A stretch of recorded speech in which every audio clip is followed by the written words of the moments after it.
Moreover, the concentration camp explicitly emerges in the liberal West during the Second World War as well. On the other side of the Atlantic, Franklin D. Roosevelt orders citizens of Japanese origin, including women and children, to be interned in concentration camps. However, the United States is clearly in a more favorable geopolitical situation than the Soviet Union. In any case, after the Battle of Midway, no longer could one speak of military and security concerns. Yet the Americans of Japanese origin continue to be confined to the concentration camps. Beginning gradually, their freedom is only completely obtained in the middle of 1946, nearly a year after the end of the war. Even slower is the return home of Latin American citizens of Japanese origin deported to the United States from 13 Latin American countries. Only in 1948 were the last ones freed from the internment camp, or concentration camp, in Crystal City, Texas. 494. Certainly it would be rash, at the very least, to explain this event not from the war and the state of emergency, but with the ideology of a president accused of totalitarianism by his adversaries due to his economic interventionism during the Great Depression and also the loose interpretation of the Constitution used to drag a very reluctant country into war. Supra, ch. 1, 6. Here we encounter another aspect that the usual historical comparison hides: the concentrationary universe that's also developed in the liberal West during the 20th century, taking on horrible forms at times. At the outbreak of the war, the German exiles who are confined to French concentration camps have the impression that they are destined to burn. 495. Surely outrageous is the mistreatment, when the war had already ended, inflicted on German prisoners by the United States, as documented at the time by the Canadian historian James Bach, and would be acknowledged by the official lawyers of Dwight D. Eisenhower, even if it was done against his will and with some hesitation. More recent research has brought other details to light. I will limit myself to citing just one of them. An American commission found that, at that time, of the 139 detainees examined, 137 had their testicles permanently destroyed from the beatings they endured. 496. We'll also see the horror of the concentration camps in which, at the start of the Cold War, the British confined communist suspects. Infra, ch. 6, 4.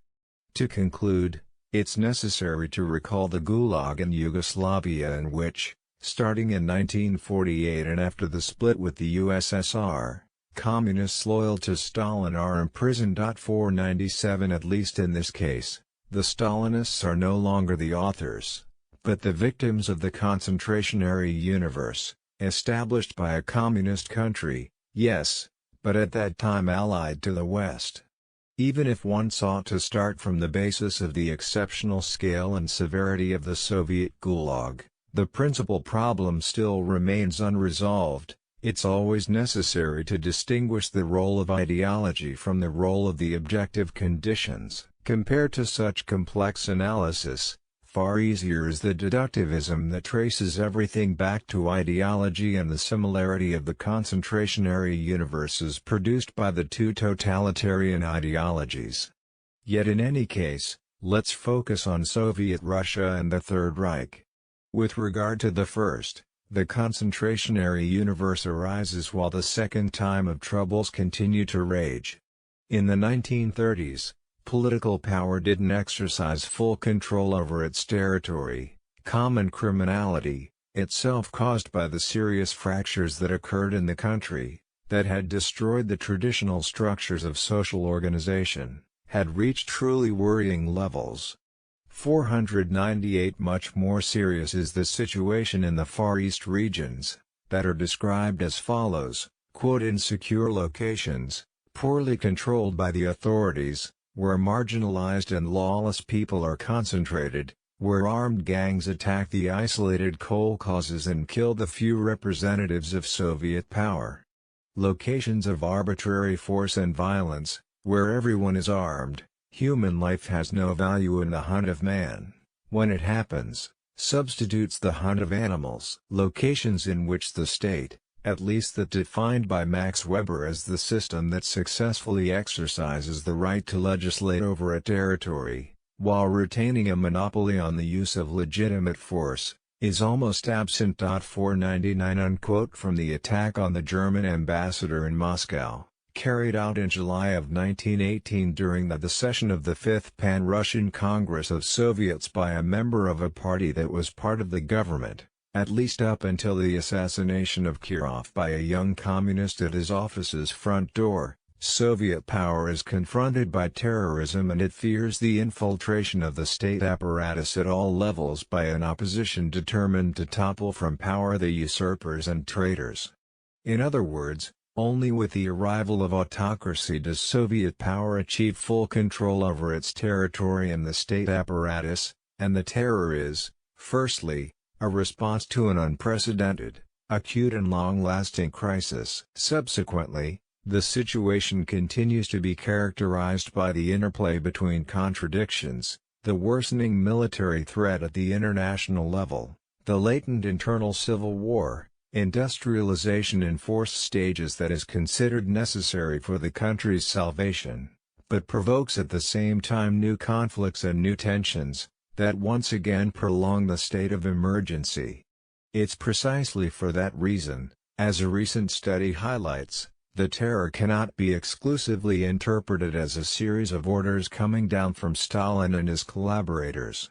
In fact, in it popular elements also operate, and there's no lack of initiative from below. Often it is the workers, driven by that zealous faith we've already encountered, who demand that traitors be sentenced to death and even denounce the juridical rigor of long and costly criminal trials. 500 And all of this takes place during a process of a limited democratization, yet nonetheless real, with the enhancement of popular participation in the management of power in workplaces, with the replacement of the secret ballot by the public vote, and the possibility of selecting from among a greater number of candidates in elections for labor union and factory leaders.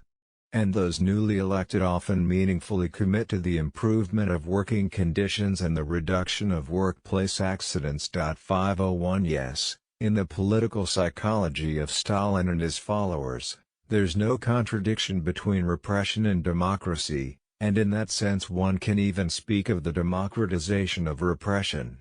502 But it's precisely that democratization that encourages an expansion of repression. Taking advantage of new opportunities in the factory, and in letters to the press that challenge corrupt and inefficient officials, this movement erupting from below tends to depict them as enemies of the people and identify the constant workplace accidents as a form of sabotage against this new society that they're committed to building. 503 The awareness of the growing threat of the war, and the obsessive hunt of a fifth column that's broadly spread out and well hidden. This generalized fear and hysteria transform the assemblies in the factories, labor unions and party into a war of all against all. Sometimes, it's Stalin and his closest collaborators who see themselves forced to intervene to contain and concentrate this rage, warning against the tendency to find traitors and saboteurs everywhere, and thus destroying party and labor union organizations. 504 The great terror that ravages France in 1789 comes to mind, of the weeks and months immediately following the storming of the Bastille, with the excessive exaggeration of a threat that's by no means imagined, and when the peasant imagination sees mercenaries of the aristocratic conspiracy and foreign invasion everywhere. 505 In the USSR in the second half of the 1930s, the danger is real and of extreme gravity, but no less real is the hysteria. In conclusion, in Soviet Russia the terror emerges in the period of time that stretches from the First World War, which initiates the second time of troubles, to the Second World War, which threatens to inflict on the country and nation as a whole an even more gigantic catastrophe. The annihilation and enslavement clearly described in Mein Kampf. And the terror rises during an industrialization in forced stages that aims to save the country and the nation, during which the large-scale and ferocious repression combines with real processes of emancipation, the massive expansion of education and culture, the remarkable upward social mobility, the emergence of the welfare state, the tumultuous and contradictory protagonism of social classes until that time condemned to a completely subaltern status. There are sharp differences, then, in comparison to the Third Reich, that since its rise to power can count on the complete control of its territory and state apparatus, and with the long-standing efficiency of an extensive bureaucratic network. While in Russia ideology plays a secondary role in the state of emergency, having predated the October Revolution of 1917, and eventually prolonged by revolutionary millenarianism, that received partial opposition from Stalin. In Germany, the state of emergency, and the concentrationary universe linked to it, is from the start the consequence of a very determined political project and a very determined ideological vision. Hitler comes to power with an explicit program of war and territorial expansion, with the aim of avoiding the collapse of the home front that took place during the First World War. He's determined to make use of a more ruthless terror. Nazi Germany's expansionism also aims at reasserting across the globe the supremacy of the white and Aryan race, and to take up and radicalize the colonial tradition, applying it to Eastern Europe itself. From the beginning, the Konzentrationslager has in mind the likely opponents to the war and to the colonial and racial empire that Hitler intends to conquer and build. Required for the success of that program is the neutralization of the Judeo-Bolshevik virus, that sows subversion and erodes the foundations of civilization, putting into question the natural hierarchy of peoples and races. Therefore, it's necessary to liquidate the Jews, the communist commissars and cadre both in the territories to be conquered as well as in Germany itself. This is how the path is laid to treat the inferior races of Eastern Europe following the example of what happened to the Native Americans, that they must be exterminated to make room for the German settlers, and also to be slaves in the service of the white and Aryan master race.